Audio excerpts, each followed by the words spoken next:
X-Men number 19 concludes the two-part story of Wolverine, Synch and Darwin's time in the Vault, this time delivering the full story of the hundreds of years the mutants spent trapped inside the advanced evolution technodome, and how ultimately they escaped. It's a remarkable comic brimming with story, comics craft, and at the heart of it all, love. Today I'll answer, is this the best X-Men issue of the Hickman era? What do we learn about the threats of the Vault for mutantkind into the future, and what does that mean for theories of Moira X and her plan for mutants, and what exactly does the ending of X-Men number 19 mean?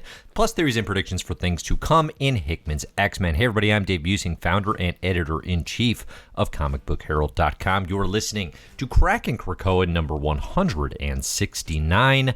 If you like the Comic Book Herald YouTube channel, please consider liking, subscribing, sharing, and commenting. You can find full X-Men Reign of X reading orders on comicbookherald.com. Spoilers for discussed comics will follow. Writer Jonathan Hickman, artist Mahmud Asrar, colors Sonny Gal, letters by Clayton Cowles. In X-Men 18, Wolverine, Synch, and Darwin's journey to the Vault quickly escalated to a battle with the children of the Vault, and a massive explosion ended the issue. We pick up from there with the crew, of course, surviving. That's their combined skill set, after all, and why they were chosen. And Hickman and company quickly escalate the passage of time within 2 pages. Synch says, the first 50 years were the longest, okay? So that advanced Vault time is at play. Remember, time works differently in the Vault, where the city is meant to evolve the children to the point of superiority, where they can inherit the Earth by any means necessary.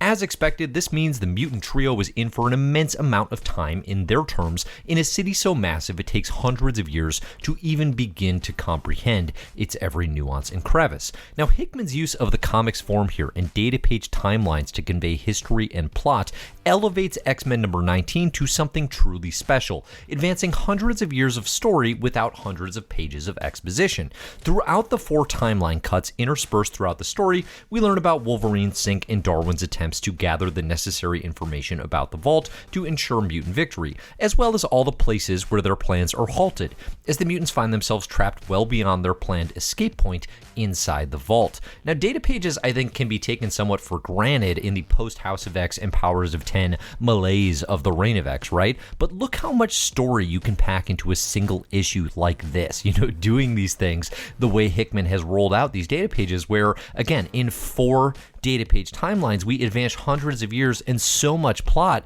that then the issue can actually fill in kind of the essential beats throughout it. It's really, really brilliant, and it makes X-Men number 19 feel massive. This is a regular-sized comic book, but the scope and the story contains and expands and covers so much of a world. It's very much what I was looking for in X-Men number 18, and I understand why Hickman and team took the approach that they did of doing sort of a regular comic book superhero action spectacle in 18 of the first, 30 minutes of the team's time inside the Vault, and then 19 being the one that says, and here's the rest of the hundreds of issues in there.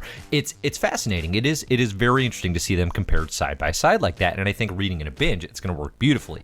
Through it all, we have Synch, Laura, and Darwin learning to adapt and survive in the Vault, giving Mahmud Asrar some great opportunities for aging and evolving mutant looks, and my only complaint here is that Darwin could have approximately 7,000% more spikes, a la 90 Strife. There is room for improvement there.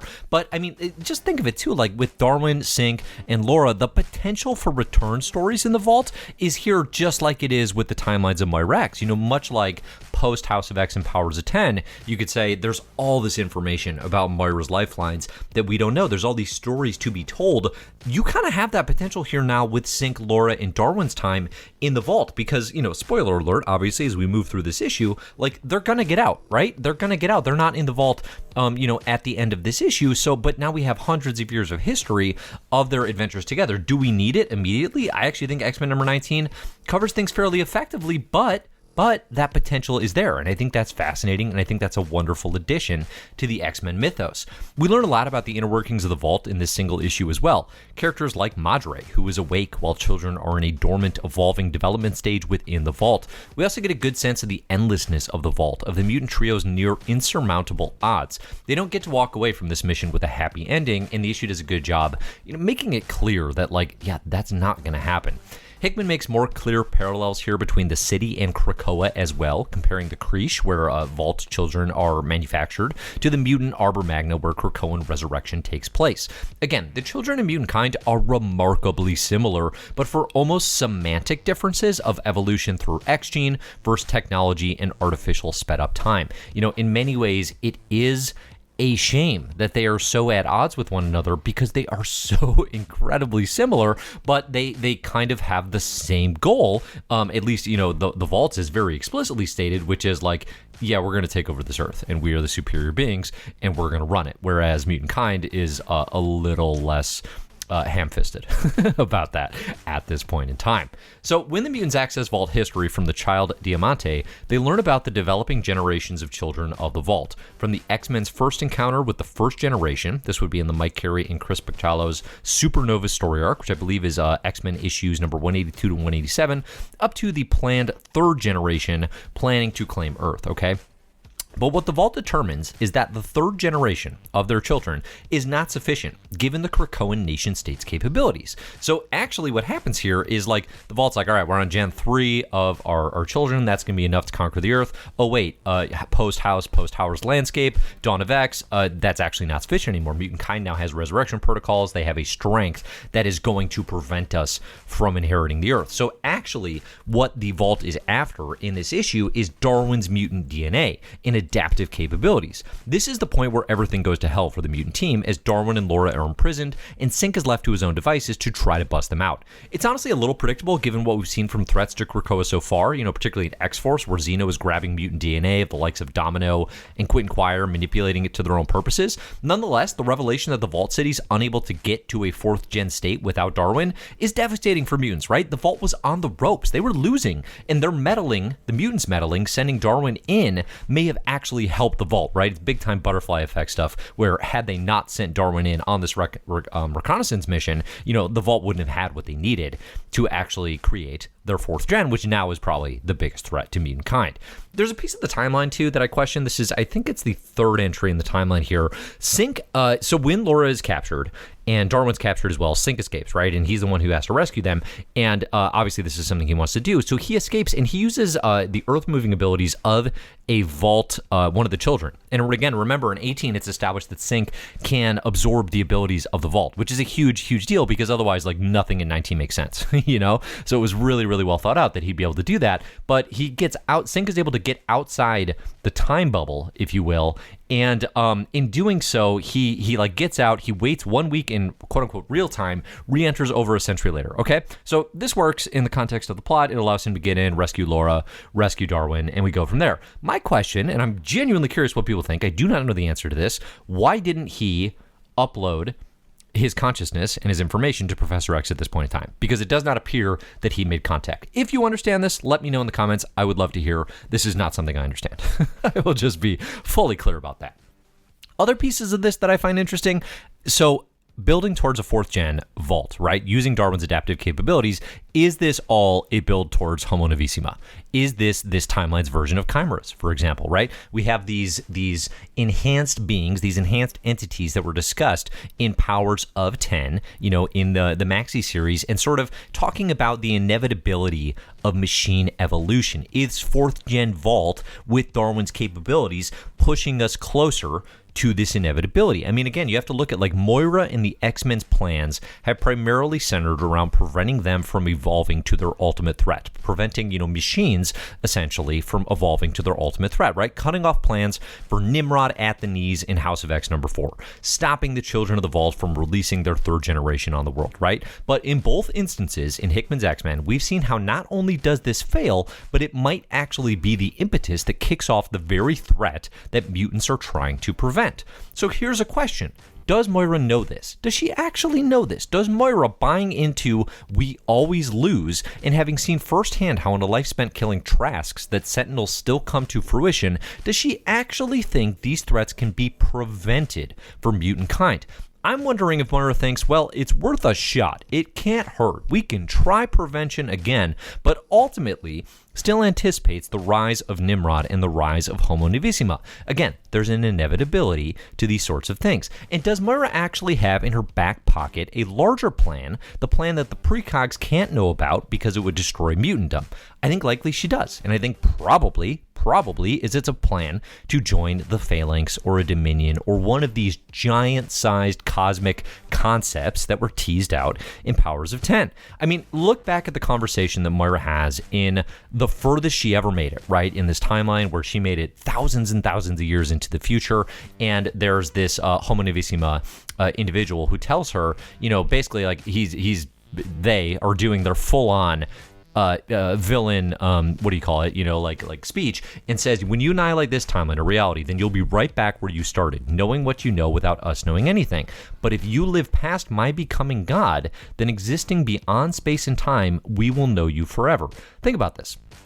The plan of Homo Novissima here was to escape the grasp of Moira's lifelines, to exist beyond space and time as God, right? As a creator of the Marvel Universe, as whether you want to think of it as a God outside of space-time, whether you want to think of it as like the Beyonders, to go back to Hickman's Secret Wars, right? Something outside of the sphere of Moira's influence. Shouldn't that also be the goal of Moira X for mutantkind, right? Because if you can't actually prevent the rise of machines, effectively, right? You can't, she's had 10 lifelines now. This is the 10th, and it's looking more and more like no matter what they do, this is going to happen. Well, what do you do then? You could cancel out machines' evolution really only one way, and it's by existing beyond space and time as God, as a god of sorts. So if Moira's plans are for mutantkind to ascend to like some sort of cosmic mutant dominion, okay, a mutant society on a cosmic godlike level, and then with that power to then weed out machines,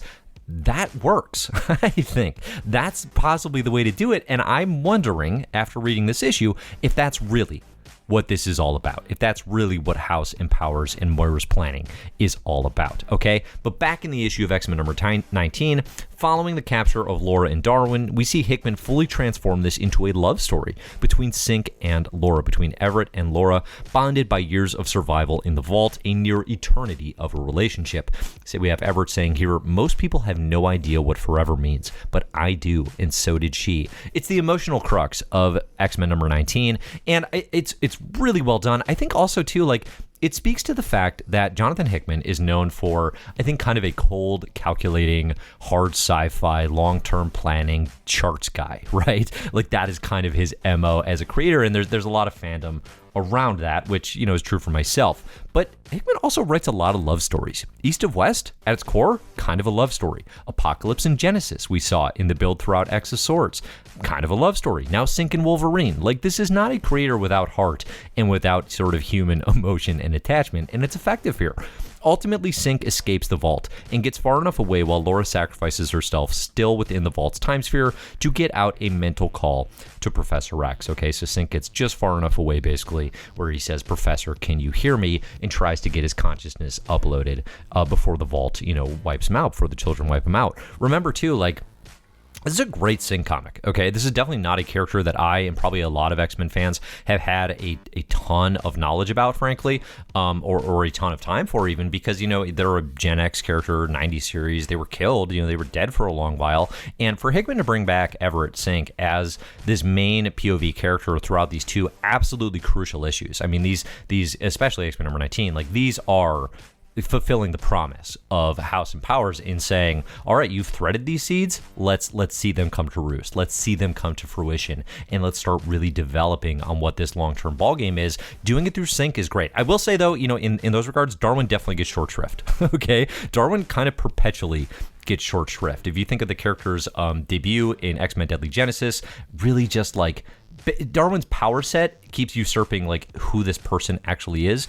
We don't know anything about Darwin other than he can adapt and survive anything, okay? And I feel like that's something to be rectified in a future issue. It doesn't happen here, but again, the concentration on Synch is welcome. I love this edition, and now I'm super invested in this character. So Professor X does hear Synch Everett's cry for help, and all three mutants are resurrected, okay? We basically end this with in Arbor Magna with all three mutants who have gone into the vault being resurrected. Although I would argue here that like the deaths of Laura and Darwin don't really seem confirmed.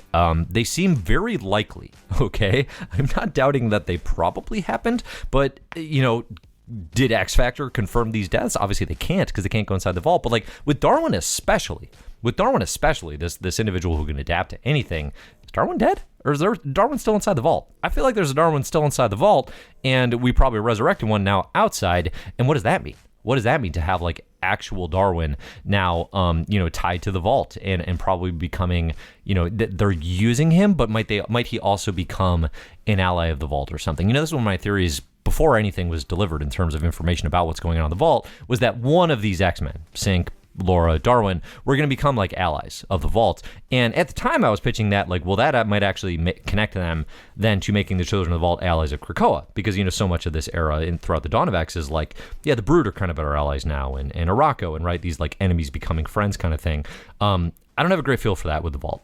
That doesn't seem super likely, but I don't think that's the last we saw of Vault Darwin. I'll just throw that out there. Now, the big ending here, a big piece of information, is that only Everett's memories and info of the vault remain, okay, because of where these characters died. So Laura does not remember their lives together. She does not remember their love together. It's very DC Hawkman, I suppose, in that regard, where those characters, reincarnate throughout time. There's a lot of stories of playing with, they've had centuries of love together and one of the two not remembering.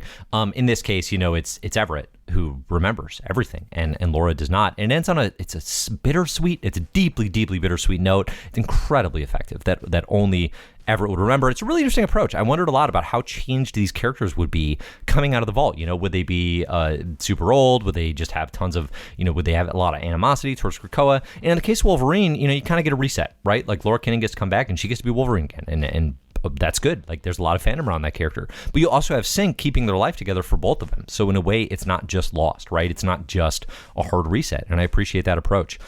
So coming up next, No Rest for the Mutants. We've got an amazing image by Lionel Francis Hugh and Senegal of Nimrod on the cover of X-Men number 20. So going from the vault to some conversation about Nimrod. I'm extremely excited about the content of what will be in this issue of X-Men. Let me know your theories and comments about what's coming here with Nimrod, what you think about what just happened in the vault. I mean, X-Men number 19, I've seen a lot of people saying like it's the best issue in the Hickman X-Men run so far.